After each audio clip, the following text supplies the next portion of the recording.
नमस्कार dear friends, students, welcome once again. अपन continue करेंगे पिछली वाली क्लासेस। और अगर आप मेरे वीडियोस के थंबनेल को देखेंगे ऊपर वाले के तो उस पर लिखा हुआ है 1 2 3 इस तरह से। तो आपको क्या करना है, इनको सीरीज में देखना है। वो जो 2 वाला है वो 1 के बाद वाला कंटिन्यू है, ऐसे ही 3 वाला 2 के बाद वाला कंटिन्यू है, 4 3 बाद वाला कंटिन्यू है। तो ये सारे सीरीज में है, कंटिन्यू है। तो अपन जो चैप्टर पढ़ रहे हैं इंट्रोडक्शन टू डोसेज फॉर्म, ये उसी अनुसार बिल्कुल लगातार चल रहे हैं। ठीक है, तो अब जो अपन पिछली वीडियो में बात कर रहे थे लिक्विड डोसेज फॉर्म की, उसको कंटिन्यू करते हैं। और आज अपन पढ़ेंगे, देखो, माउथ वॉशेस। नाम से पता लग रहा है माउथ वॉश, मुंह धोने वाला, फेस धोने वाला नहीं। मुंह क्या होता है, ये वाला। और इसके अंदर कैविटी कौन सी होती है, ओरल कैविटी। मुंह धोने की या मुंह धोने का जरूरत पड़ गया, आपने सुना होगा लिस्ट्रीन माउथ वॉश बहुत फेमस है। या फिर रात को सोते समय या फिर उस समय काम में लिया जाता है माउथ वॉशेस। या फिर जब मुंह के अंदर बहुत बदबू आती है। बदबू क्यों आती है, क्योंकि आपके जो मुंह के अंदर जो आपके जो खाने के पार्टिकल्स रह जाते हैं उनमें बैक्टीरिया पनपते हैं और उसकी वजह से वो सड़ जाता है। तो अब माउथ वॉश का मेन पर्पस क्या है कि आपकी जो ओरल कैविटी है उसको क्लीन करना। तो इसका मतलब माउथ वॉश में क्या होना चाहिए, तो पानी जैसी चीज होनी चाहिए। और पानी जैसी चीज होती है उसको बोलते हैं एक्वस। तो इसका मतलब मैं कह सकता हूँ कि दीज आर लिक्विड प्रिपरेशन और एक्वस प्रिपरेशन। फिर उसके अलावा उसमें क्या होना चाहिए, अगर उसमें स्वाद अच्छा होगा, मतलब फ्लेवरिंग एजेंट डालूंगा तो और भी अच्छा है। फिर इसके अलावा अगर स्वीटनिंग एजेंट डालूंगा तो और भी अच्छा है। और ये भी चीज, अगर मैं उसके अंदर फ्लेवरिंग एजेंट, स्वीटनिंग एजेंट ऐसी चीज डालूंगा तो क्या जो भोजन वाली चीजें पानी में घुल जाती है, नहीं। तो उसमें साथ में क्या दिया जाता है, एल्कोहल डाला जाता है या फिर एक सब्सटेंस डाला जाता है जिसको बोलते हैं सर्फेक्टेंट। सर्फेक्टेंट का काम होता है कि ये चीजें फंसी हुई होती है उनको घोल लेता है पानी के अंदर। तो अब मैं ओवरऑल कह सकता हूँ कि माउथ वॉश के अंदर या तो एल्कोहल होगा या स्वीटनिंग एजेंट होगा या फ्लेवरिंग एजेंट होगा, पानी होगा या एल्कोहल होगा, सर्फेक्टेंट होगा, जिसको मैं मुंह में रखूंगा, बहुत देर तक कुल्ला करूंगा और उसको थूक दूंगा। याद रहे, जो बॉटल आप यूज करोगे उस पर लिखा रहेगा it is not to be swallowed. इसको ड्रिंक नहीं करना है, माउथ रिंस करना है और उसको थूकना है। ये सब चीजें आपको पता है माय डियर फ्रेंड्स, बस मेरा काम तो आपको याद दिलाना है। एक और चीज मैं आपको याद दिला रहा हूँ, please don't forget to subscribe channel, like and comment. तो वापस देखते हैं माउथ वॉश। बहुत सिंपल तरीके से इक्वेशन में आपको समझा दिया गया है।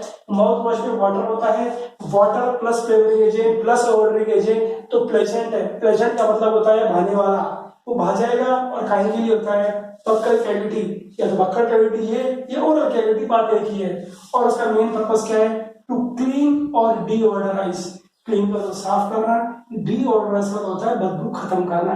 तो ये वो लिक्विड प्रिपरेशन होती हैं जिनके अंदर ये सारी चीजें होती हैं, जिनका उद्देश्य क्या होता है, ये वाला, किसके लिए, ऐसा। तो ये सारी चीजें कैसे होती हैं, इसके अंदर एंटीबैक्टीरियल यूज होगा, इसमें एल्कोहल यूज होगा, इसमें सर्फेक्टेंट यूज होगा। और चूंकि मैं आपको बता चुका कि इसके अंदर आपको कुल्ला करने के लिए इंडिकेशन रहेगी माउथ वॉश के लिए, and not to be swallowed, और उसको ड्रिंक और स्वॉलो नहीं करना है। तो कितना इजी है माउथ वॉश, आप आराम से लिख सकते हैं अगर शॉर्ट नोट है। मेरा पर्पस है इस इक्वेशन को देखकर आपके दिमाग में वो जो चीज छवि है वो आपके दिमाग में सेट हो जाए और आप आराम से लिख सके। तो माउथ वॉश की कहानी कंप्लीट है। अगली कहानी अपन देखते हैं थ्रॉट पेंट। भैया थ्रॉट का मतलब होता है गला। अब गले का मतलब ये जो अंदर वाला पोर्शन है उस गले की बात कर रहा हूं। कई बार क्या होता है कि थ्रोट के अंदर इंफेक्शन होता है और अपने को वहां पर अगर ड्रग ज्यादा देर तक रखनी है तो सॉलिड तो संभव नहीं है, क्योंकि सॉलिड तो निकलना पड़ेगा।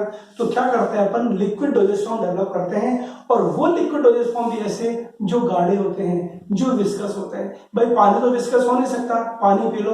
तो क्या करते हैं, उसके अंदर अपन ऐसे एजेंट डालते हैं जो विस्कस होते हैं। जैसे उसके अंदर अपनी ग्लिसरीन बना दी, तो ग्लिसरीन मिलाने से एक तो गाढ़ा हो जाएगा और ग्लिसरीन गाढ़े के साथ साथ मीठा भी है।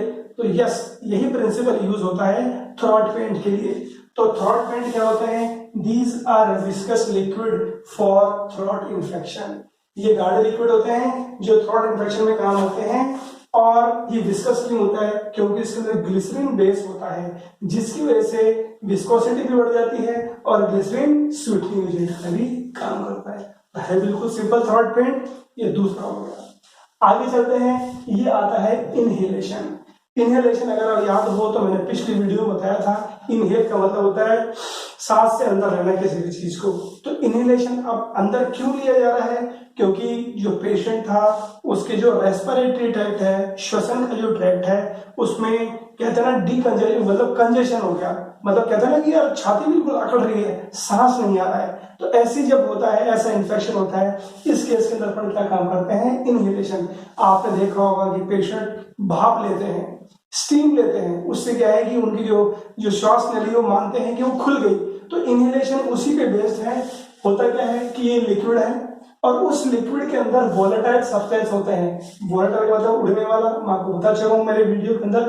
तो ये वो लिक्विड होते हैं जो वोलेटाइल होते हैं रूम टेम्परेचर पर, और उनका काम क्या होता है? ये इन्फ्लामेशन और कंजेशन, आरटी का मतलब रेस्पिरेटरी ट्रैक्ट को कम कर देते हैं, डिक्रीज।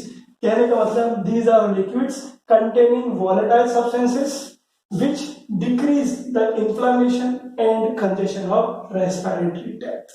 अब कैसे हुआ? ये जो लिक्विड था ना, उसको आपने हैंड कर्चीफ पे ले लिया, रुमाल पे ले लिया, या फिर कोई कॉटन पैड था उस पर आपने डाल लिया और इनहेल कर लिया और आपने सूंघ लिया। तो सूंघते क्या है? इन्फ्लेमेशन या रिलीफ मिलेगा आपको। तो ये प्रिंसिपल होता है किसका? इनहेलेशन का। लिक्विड डोजेज फॉर्म में अगला देखते हैं नेजल ड्रॉप। नाक के अंदर ड्रॉप डालनी है भाई, वो क्या होती है? Nasal drop.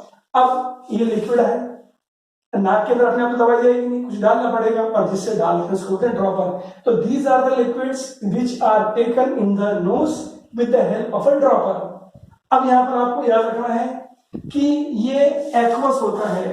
एक्वस का मतलब इसके अंदर पानी जैसा होता है, नॉट ऑयल। इसके अंदर ऑयल जैसी कोई भी चीज नहीं होनी चाहिए, क्योंकि ऑयल जैसी कोई चीज हो गई तो एक समस्या होती है जिसको बोलते हैं लिपॉइडल निमोनिया। और एक और चीज, नाक में कोई भी चीज जाती है तो आपको इरिटेशन जैसा होता है। तो इसलिए जो भी एक्वस लिक्विड अंदर जाएगा ना, उसमें दो इंपॉर्टेंट चीज होनी चाहिए। एक तो ये होना चाहिए आइसोटोनिक, और उसका पीएच बिल्कुल जो आपके नेजल सिक्रेशन उसके जैसा होना चाहिए। तो मैं ओवरऑल कह सकता हूं कि the liquid preparations these are aqueous in nature, this should not be oily because they may cause lipoidal pneumonia. And one more thing with nasal drop is they should be isotonic and their pH should be same as that of nasal secretions. अगला आता है ये आई drop और year drop. आई drop से नाम सब पता लग रहा है आपको, आईज में डालने वाली दवा ड्रॉप के फॉर्म में, मतलब ड्रॉपर की मदद से आप लिक्विड प्रिपरेशन आईज में डाल रहे हो। अब आंख में डालने वाली चीज सिंपल पानी नहीं होती है, वो स्टेराइल होती है। स्टेराइल का मतलब आपको पिछले वीडियो से बता चुका हूं, एक बार वापस बता रहा हूं कि स्टेराइल का मतलब होता है कीटाणु रहित, जीवाणु रहित। तो अपन कह सकते हैं कि eye drops are sterile solutions which are used with the help of dropper for instillation into the eye. Equation से पूरा आप लिख सकते हो। फिर इसके अलावा एक और इंपॉर्टेंट चीज, आंख के अंदर अगर पानी भी चला जाता है तो आंख के अंदर कैसी इरिटेशन होती है। तो इसलिए आई ड्रॉप के अंदर कुछ इंपॉर्टेंट प्रॉपर्टीज होनी चाहिए। क्या? They should be isotonic, they should be sterile with the lacrimal secretion। lacrimal secretion का मतलब है जो आपकी आंख से जो निकलता है ना आंसू, वो lacrimal secretion ही कहलाता है। तो ये आइसोटोनिक और स्टेराइल होनी चाहिए, नहीं तो क्या होगा? बहुत ज्यादा इरिटेशन होती है। इसके अलावा और क्या है? आई ड्रॉप क्या है कि उसके अंदर जब आप उसको खोलते हो तो क्या होता है? आई ड्रॉप को मल्टीपल डोज कंटेनर में दिया जाता है। आप इतना याद रख लो कि एक बार में डोज नहीं आती है, आप उसी आई ड्रॉप को कई दिनों तक यूज करते हो। जैसे डॉक्टर लिखता है दिन में 3 बार डालनी है, तो आप ड्रॉप ड्रॉप ड्रॉप डालते हो आप। तो क्या है उसको आपको, अब आपने उसका जो ढक्कन था वो खोल तो दिया, फिर आप उस पर ड्रॉपर लगा देते हो प्लास्टिक का। अब जब ड्रॉपर लगा देते हो तो उस दौरान ये रखोगे तो क्या है कि जो वातावरण में जो जीवाणु विषाणु जो चीज है ना, मतलब माइक्रो ऑर्गेनिज्म, वो उसके अंदर एंटर हो सकते हैं। तो एंटर हो गए तो आप क्या करोगे? जब आप वापस आंख में डालोगे तो अब यहाँ खराब हो सकती है, इसलिए क्या करते हैं? वो खराब नहीं हो, उसके अंदर कुछ एजेंट डालते हैं, उनको बोलते हैं प्रिजर्वेटिव। उदाहरण के लिए मैंने दे दिया बेंजलकोनियम क्लोराइड। तो ये 3 पॉइंट आपको मेन ध्यान रखने हैं। फिर इसके अलावा जब भी आप आई ड्रॉप यूज करते हो तो आपको 4-5 पॉइंट मेन विशेष रूप से आपको ध्यान रखना है। वो क्या क्या है कि don't touch the dropper surface. जो ड्रॉपर जिससे आप डालते हो उसकी सरफेस पे टच आपको नहीं करना है। डोंट रिंस ड्रॉपर को पानी से धोना ही नहीं है, ठीक है। Don't use if the colour has change. जब आप आई ड्रॉप यूज करते हो उसको देख लो, अगर कलर चेंज हो गया मतलब कुछ ना कुछ क्रिया हो गई, अगर ऐसा आपको पता लगता है तो इमीडिएटली आपको नहीं यूज करना है। फिर आता है डोंट, फिर आता है कि I don't close eyes tightly या ब्लिंक करो। जब भी डरती आंख में डलता है तो आपको आंख बिल्कुल जोर से नहीं करना है या ऐसे नहीं करना है। समझ में आ गया। फिर नेक्स्ट, इनकी शॉर्ट एक्सपायरी होती है ओपनिंग के बाद। तो जिस समय उनका ढक्कन खुल जाता है, जिसको बोलते हैं क्लोजर खुल जाता है, उसके बाद आपको 1 मंथ के अंदर ही यूज करना है। अब आप देखना, जब भी आप आई ड्रॉप यूज करोगे, it should be use with in 1 month after opening. तो ये सारे पॉइंट आपको ध्यान रखने हैं। आई ड्रॉप तो शॉर्ट नोट आराम से लिख सकते हो आप। ये तो सिर्फ इक्वेशन है, इसको आपको फैलाकर लिखना है। आधा पेज भी लिख सकते हो, 1 पेज भी लिख सकते हो, आपको सब आता है। मेरा काम आपको सिर्फ याद दिलाना है। नेक्स्ट आता है, देखो ईयर ड्रॉप। नाम से पता लग रहा है कि ये ड्रॉप है, ये लिक्विड प्रिपरेशन है जो ईयर में डाली जाती है। तो these are the solutions which are instilled with the help of dropper in the ear. Main काम क्या होता है, जो मैल होते हैं ना उसको क्लीन करना। तो फॉर क्लीनिंग ऑफ ईयर, और जो ईयर में इंफेक्शन होते हैं उसके लिए। तो ये कार्य है इसकी ईयर ड्रॉप की। अपन देखेंगे अपन नेक्स्ट देखेंगे बाइफेजिक लिक्विड डोजेज फॉर्म। बाइफेज का मतलब जिसके 2 फेज हो। 2 फेज का मतलब तेल और पानी, या फिर जब उन दोनों को, या फिर जैसे प्रिपरेशन अगर अपन देखेंगे बीकर में या ग्लास के अंदर के कंटेनर में, तो आपको 2 अवस्थाएं दिखेंगी। इसलिए इनको बोलते हैं बाइफेजिक लिक्विड डोजेज फॉर्म। उसमें 2 कैटेगरी आती है, इमल्शन और सस्पेंशन। उससे पहले आपको एक चीज याद दिलानी है, please don't forget to subscribe, share and give comments on the channel. Thank you. देखते हैं अब इमल्शन। भाई इमल्शन अगर दिमाग में आए तो मतलब मैं तेल और पानी के मिश्रण की बात कर रहा हूँ। मैंने आपको बताया था कि हर डोजेज फॉर्म जो डेवलप हुआ है, हर डोजेज फॉर्म जो बनाया गया, उसके पीछे एक बेसिक रीजन है। ऐसा नहीं मन से बना लिया। तो कई दवाएं ऐसी होती हैं जो तेलीय प्रकृति की होती हैं, ऑयली होती हैं, और अगर मैं पेशेंट को कहूं कि आप पियो तो पी सकता है, पेशेंट नहीं पी सकता। तो वो दवाएं जो तेलीय प्रकृति की होती हैं, जो सिर्फ तेल में सॉल्युबल होती हैं, उनके लिए डेवलप किया गया कौन सा इमल्शन। इसीलिए इसको बोलते हैं तेल और पानी का मिश्रण। और चूंकि तेल और पानी को एक साथ रखोगे तो 2 अलग अलग अवस्थाओं में दिखेगा, इसीलिए इसको बोलते हैं बाइफेजिक लिक्विड डोजेज फॉर्म। अब इसके अंदर जो 2 फेज होती हैं, ठीक है, एक को बोलते हैं इंटरनल फेज, एक को बोलते हैं एक्सटर्नल फेज। इंटरनल फेज का एक और नाम है डिसकंटिन्यूअस फेज, एक और नाम है डिस्पर्स फेज, एक और जो लेस क्वांटिटी में होती है। The phase which is present in less quantity is called internal phase, and phase which is present in more quantity is termed as external phase. जैसे इंटरनल के अलग अलग नाम है, वैसे एक्सटर्नल के अलग नाम है, जैसे कंटिन्यूअस फेज, जैसे डिस्पर्शन फेज, या फिर ज्यादा क्वांटिटी में अवेलेबल है। इसका बहुत क्लासिकल एग्जांपल होता है दूध, मिल्क। अगर आप मिल्क को देखोगे, आप सतह को देखोगे, तो आप देखना उसके अंदर आपको दिखेगा छोटे छोटे घी के या ऑयल के ग्लोब्यूल्स हैं, ठीक है। तो वो घी तो है, वो तेल ही तो है एक तरह से। तो कहने का मतलब पानी के अंदर क्या घी या तेल मिला हुआ है। तो वो उदाहरण है किसका, इमल्शन का। अब ये बता चुका हूं ये ऑयल ड्रग्स के लिए। अब तेल और पानी मिक्स होता है क्या? सर हम तो कर सकते हैं, तो करके देख लेना। आप करना यूं खिलाते रहो, सालों तक खिलाते रहना, और जैसे चम्मच हटेगी तेल सेपरेट और पानी सेपरेट। कारण क्या है? कारण यह है कि तेल और पानी मिक्स नहीं होते, क्योंकि इन दोनों के बीच में एक समस्या होती है, उसको बोलते हैं इंटरफेशियल टेंशन। मतलब मैं कह सकता हूं oil and water do not mix because of interfacial tension. अगर 2 आदमी के बीच में टेंशन है तो बात करेंगे क्या? नहीं करेंगे। तो क्या बीच का एक आदमी आता है, यार तेरे को क्या टेंशन है, तू मेरी बात सुन, ऐसा ऐसा है। दूसरे आदमी को जाकर समझाता है, तू मेरी बात सुन, ऐसा ऐसा है। तो दोनों की टेंशन थोड़ी कम होती है, वो दोनों मिल जाते हैं। तो इस तरह तेल और पानी के बीच की जो टेंशन है ना, उसको डिक्रीज किया जाता है। एक और चीज, एक और पदार्थ डाला जाता है तेल और पानी के साथ, उसको बोलते हैं सरफेक्टेंट या सरफेस एक्टिव एजेंट, जिसका उदाहरण है अकेसिया, जिसका उदाहरण है ट्रेगाकैंथ, और बाद में पढ़ेंगे आप सेकंड ईयर में। अभी इतने आपको याद रखना है। समझ में आ गया? तो यहाँ तक तो समझ में आ गया कि इंटरफेशियल टेंशन कम नहीं थी, तो तेल और पानी को मिक्स करने के लिए सरफेक्टेंट डाल दिया। अब ये इमल्शन 2 तरीके के होते हैं, ऑयल इन वाटर और वाटर इन ऑयल। मतलब ऑयल प्रेजेंट है वाटर के अंदर, मतलब ऑयल कम है, और दूसरा है water in oil, water present है ऑयल के अंदर लेकिन वाटर यहाँ पर कम है। अब अगला बहुत इंपॉर्टेंट पॉइंट है, अगर इस इमल्शन की विस्कोसिटी मैंने बढ़ा दी, if the viscosity of emulsion is increase, वो किस में कन्वर्ट हो जाता है? क्रीम। तो क्रीम क्या होते हैं? Cream are semi solid emulsion. Emulsion की विस्कोसिटी बढ़ा दी तो क्रीम बढ़ गया, और क्रीम की विस्कोसिटी बढ़ा दी तो इमल्शन हो गया। तो इमल्शन दो तरीके का होता है, इसलिए क्रीम भी दो तरीके की होती है। एक और इंपॉर्टेंट चीज है कि जब भी आप इमल्शन यूज करोगे तो कंटेनर पे अपने को लेबल पे देखना, उसमें लिखा होता है शेक वेल बिफोर यूज। वो इसलिए क्योंकि बनाते समय हालांकि कोशिश तो की गई दोनों मिक्स करने की, लेकिन तो भी आप कंटेनर को देखोगे तो दोनों फेज आपको अलग अलग दिखती हैं। तो अब हो सकता है कि आपकी दवा किस फेज में है आपको मालूम नहीं है, हो सकता है दो दवाएं हो उसके अंदर, एक दवा ऑयल फेज में हो, एक दवा वाटरी फेज में हो। तो आप शेक करोगे, जब आप स्पून में लोगे तो बराबर अमाउंट में दवा है, इसलिए इस पे लिखा जाता है शेक वेल बिफोर यूज। तो ये तो कहानी थी किसकी, इमल्शन की। अब बात करते हैं नेक्स्ट डोजेज फॉर्म, वो आता है आपका सस्पेंशन। तो इमल्शन तो तेल पानी का मिक्सर होता है ना, दोनों का मिश्रण होता है ना। कई बार दवाएं ऐसी होती हैं जो पानी में घुलती ही नहीं है, लेकिन उनको लिया जा सकता है। कैसे? उनके छोटे छोटे टुकड़े कर दो और फिर पानी में डाल के दे दो। तो बच्चे को टैबलेट देते समय ये तो कहते हैं, कई टैबलेट पूरी तरह घुलती नहीं है, लेकिन उसका चूरा करके पाउडर करके फिर पानी में घोल देते हैं आप चम्मच के अंदर। तो यस, सस्पेंशन क्या होते हैं, सॉलिड प्लस वाटर का कॉम्बिनेशन। मतलब suspension is equal to solid plus water. आप दोनों को देखोगे तो दो अवस्थाएं दिखेगी, सॉलिड और लिक्विड। तो कहने का मतलब ये भी बाइफिजिक है। अब जो प्रॉपर्टीज है ये जो टिक कर रखी है, तो कहने का मतलब इट इज बाइफिजिक। टू फेज होती हैं, इसमें भी दो फेज होती हैं, इंटरनल एक्सटर्नल। डिसकंटिन्यूअस कंटिन्यूअस, जो कम क्वांटिटी में है वो ज्यादा क्वांटिटी में, ऐसे ये वाली, ऐसे ये वाली, ऐसे ये वाली।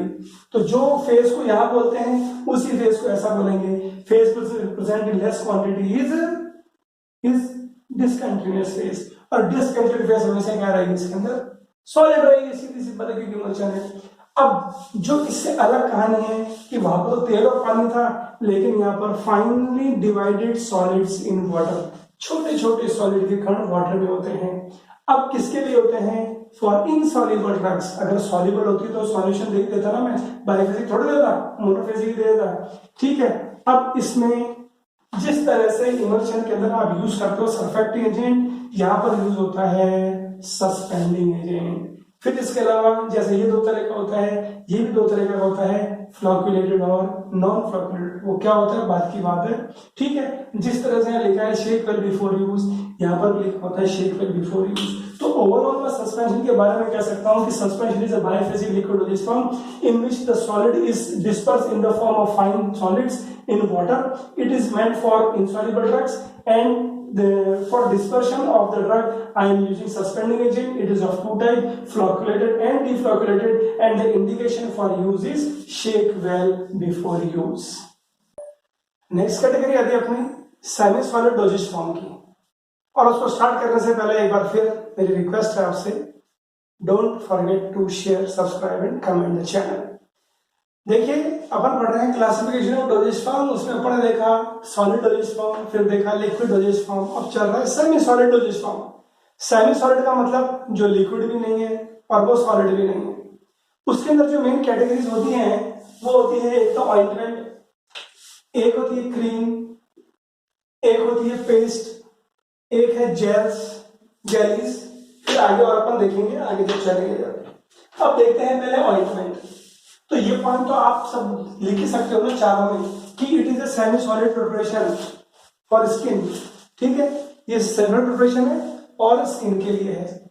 होता क्या है कि कई बार क्या होता है कि अपने को ड्रग अंदर पहुंचानी होती है शरीर के, और वो स्किन के थ्रू पहुंचानी होती है, समझ में आ गया।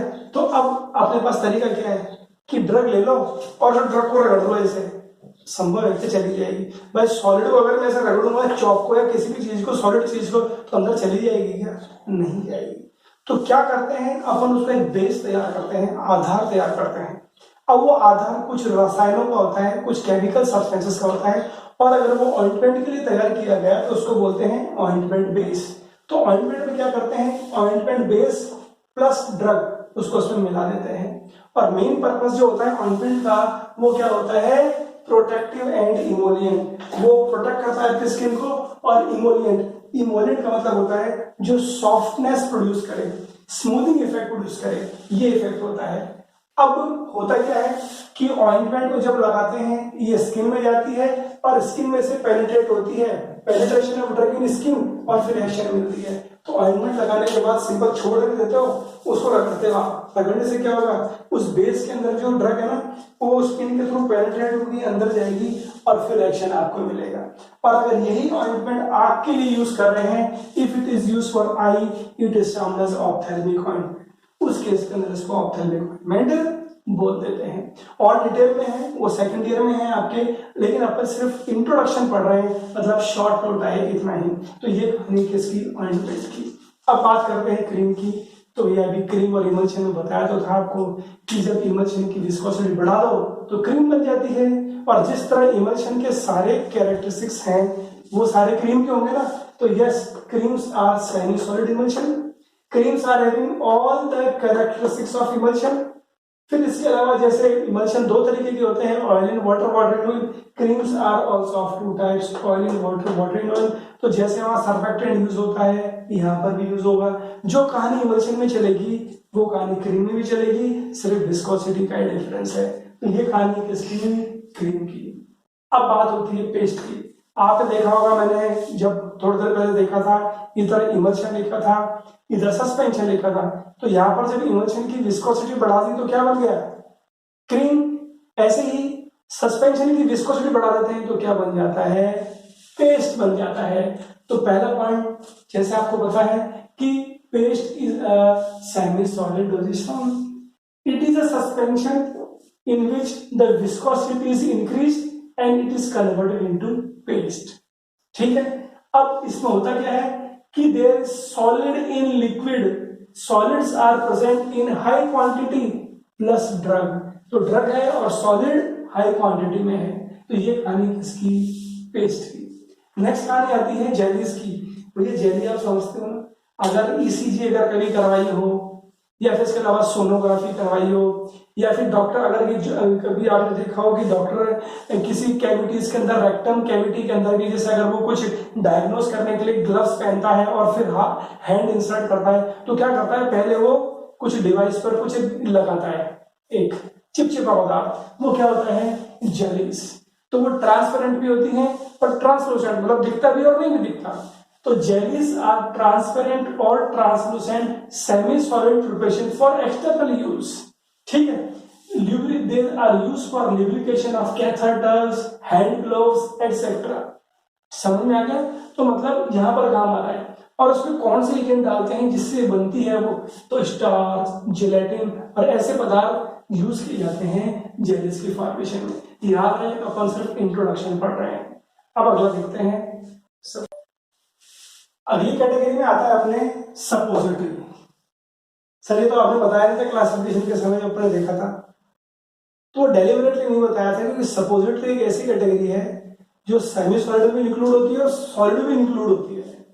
तो यही आपको पहला पॉइंट याद रखना है कि suppository either it is a solid और सेमी सॉलिड डोजेज फॉर्म। अब कई बार क्या होता है कि आपको ड्रग देनी होती है बॉडी कैविटीज के अंदर। बॉडी कैविटीज का मतलब, कैविटी मतलब गुहा, जैसे नाक के अंदर डालनी है, या फिर ऐसे कंडीशन में जैसे किसी का दांत उखाड़ लिया हो और वहां पर अपने को एक्शन करना है, तो वहां पर अब टैबलेट तो डाल सकते, टैबलेट वो हार्ड होती है। फिर इसके अलावा जैसे वेजाइना के अंदर डालनी है, जैसे रेक्टम में डालनी है, तो सॉलिड चीज तो डाल नहीं सकते, लेकिन ड्रग भी अपने को पहुंचती नहीं। तो क्या करते हैं अपन, वो सारी चीज सपोजिटरी के माध्यम से करते हैं। अपन एक बेस तैयार करते हैं, उसको बोलते हैं सपोजिटरी बेस। और उसका उदाहरण है जैसे कोकोआ वाटर, जैसे ग्लिसरोजेलेटिन बेस, अपन पढ़ेंगे जब सपोजिटरी डिटेल में पढ़ेंगे। तो क्या करते हैं, जैसे ऑइंटमेंट बेस तैयार होता है वैसे सपोजिटरी का बेस तैयार होता है और उसमें ड्रग मिला दी जाती है, और मिलाने के बाद उसको जमा दिया जाता है, तो वो सॉलिड जैसे दिखती है। और उस बेस की खासियत क्या होती है कि जैसे ही उसको बॉडी कैविटी में डाला जाता है, जैसे यहाँ पर या टूथ सॉकेट के अंदर या रेक्टम या वेजाइना में, वो उसकी खासियत ये है कि बॉडी का जो टेम्परेचर होता है 37 डिग्री सेल्सियस, उस पे जाते ही वो जो बेस है वो पिघल जाएगा, वो पिघलेगा और ड्रग आपकी रिलीज हो जाएगी, निकल जाएगी और वहां पर आपको एक्शन मिलेगा। ठीक है। तो अब वही चीज अपन देखते हैं कि सपोजिटरीज आर सॉलिड और semi solid dosage form. They are meant for insertion in the body cavities other than mouth. और कौन कौन सी बॉडी कैविटीज, इस रेक्टम में, जैसे ईयर में, जैसे वेजाइना में, जैसे नेजल कैविटी में। अब अगर वो वेजाइना में है तो उन सपोजिटरी को बोलते हैं क्या, पेसरीज, और अगर वो नेजल में है तो उनको बोलते हैं नेजल बोगीज, और अगर ईयर में डालते हैं तो उनका नाम हो जाता है ईयर कोन्स। है वो सपोजिटरी, काम उनका यही है कि जैसे बॉडी कैविटी में गई, जो बेस था वो रिलीज हो गया, ड्रग वहां निकली और आपको एक्शन मिल गया। तो सपोजिटरी खासियत क्या है कि when they reach into body cavity they melt at body temperature to release the drug, ये मेन पर्पस है। तो चूंकि अलग अलग कैविटी अलग अलग साइज की हैं, अलग अलग तरीके की बनी हुई है, तो इसलिए suppositories are also available in different sizes and different shape. इनका मेन दो एक्शन होता है, या तो लोकल एक्शन या सिस्टेमिक एक्शन। अभी आपको इतना रखना है कि मुझे अगर एक ही जगह एक्शन है तो वो कहलाता है लोकल एक्शन, अगर पूरी बॉडी पे एक्शन दिखाना होता है तो वो कहलाता है सिस्टेमिक एक्शन। तो suppositories are made both for local and systemic action. Various basis are used, अलग अलग तरह के बेस यूज होते हैं। उदाहरण के लिए कोकोआ बटर, ग्लिसरोजिलेटिन, और क्योंकि वो 37 डिग्री पर मेल्ट हो जाती हैं तो भैया जब उसको पैक करके देंगे तो यहाँ तो टेम्परेचर बहुत ज्यादा है, या कहीं पर भी दोगे तो इसलिए उन पर विशेष ध्यान रखना है कि they should be store in cool and dry place. ये बहुत इंपॉर्टेंट है। तो ये कहानी है किसकी, सपोजिटरीज की। Please don't forget to subscribe the channel, share, like and give your comments. Thank you.